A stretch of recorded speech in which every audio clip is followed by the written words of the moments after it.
excited to have you join us today. Remember last week we had Mandy Jones from Ahoskie Bible Seminary who shared her theology on Jesus dying on a Thursday. But today we are in for a real treat. We have Tracy Dunn from Shepherd's Theological Seminary who will share her findings and defend Jesus dying on a Friday. Tracy, welcome to our show. Well, Takayla, I'm glad to be here. Thank you for having me.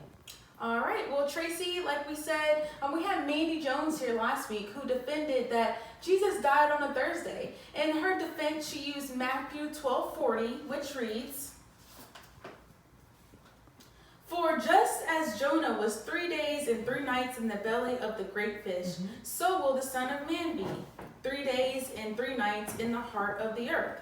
We all know that Jesus had to die, but what are your thoughts, Tracy? Well, you know what, Takayla, the date of Jesus' crucifixion has been debated for many years and will continue to be a point of disagreement between scholars in the years to come.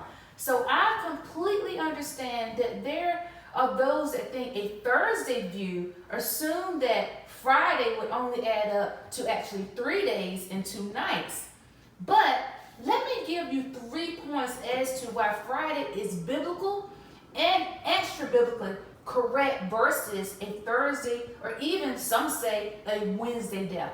Number 1, in Matthew 16:21, Jesus predicted that he would die and be raised on the 3rd day. It reads that from that time, Jesus began to show his disciples that he must go to Jerusalem and suffer many things from the elders and priests and the chief priests and the scribes, and be killed, and on the 3rd day be raised. Now these events in Matthew is also harmonized in Luke and Mark. And Herod Honer wrote in the chronological aspects of the life of Christ that when we read these events in the Gospels, one clearly receives the impression that Jesus rose on the 3rd day. Jesus' body was laid in a tomb on the evening of the day of preparation, which was Friday, and the day before the Sabbath, which is also found in Matthew, Mark, Luke, and John. And then the women returned home and rested on the Sabbath, which is Saturday, found in Luke 23:56. The second point is that Mark 16:1 and 2 tells us that when the Sabbath was passed, Mary Magdalene, the mother of James and Salome, brought spices so that they might go and anoint him. And very early on the 1st day of the week, when the sun had risen, they went to the tomb. This early on the 1st day of the week was Sunday, when they found the tomb to be empty. This is corroborated in both Matthew, Luke, and John. And thirdly, Luke 24:13-21 tells us, and it really explains that on the same day he arose from the grave, Jesus walked with 2 disciples on the road to Emmaus, and they told him that their master was crucified, and now it is the 3rd day since this occurred. This then points to his crucifixion having occurred on Friday. Well, Tracy, what about the debatable events that led up to the crucifixion that we refer to as Passion Week?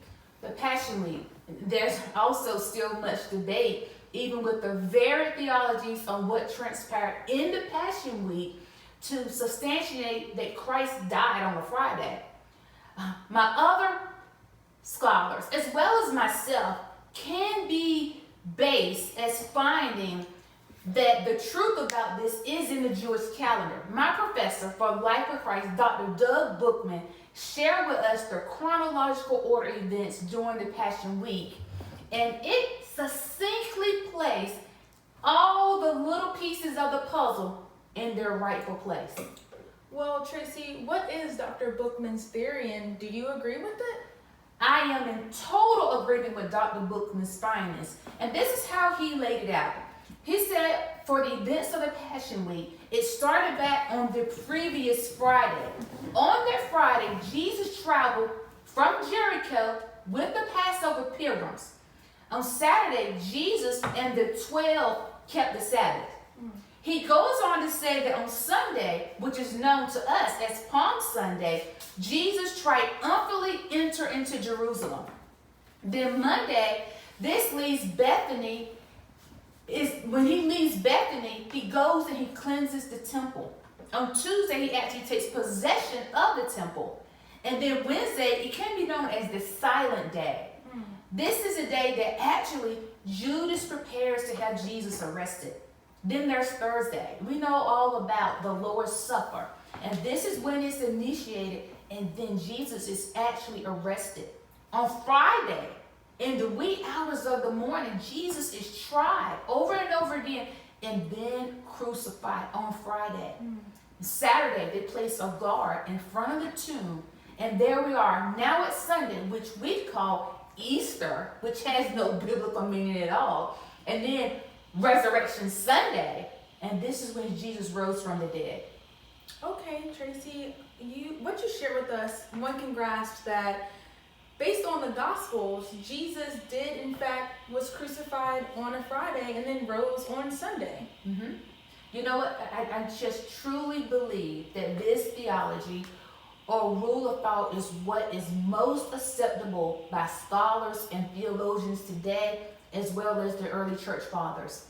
All four Gospels agree that Jesus died a few hours before the commencement of the Jewish Sabbath. That he did die on the nightfall on a Friday. In addition, the earliest writings prove that the date of the crucifixion occurred on a Friday.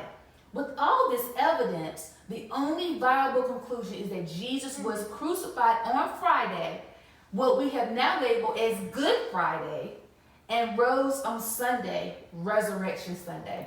All right, well, there you have it, guests. Tracy Dunn's defense of Jesus dying on a Friday. Thank you so much, Tracy, for being with us today. Your sharing is definitely eye-opening and well-received. Thank you for having me, and you are absolutely welcome. Until next time, I am Taylor Downing, and thank you all so much for tuning in to 5 Minute Facts. Join us next week where we're going to dive deep into the length of Jesus' public ministry. Have a great week.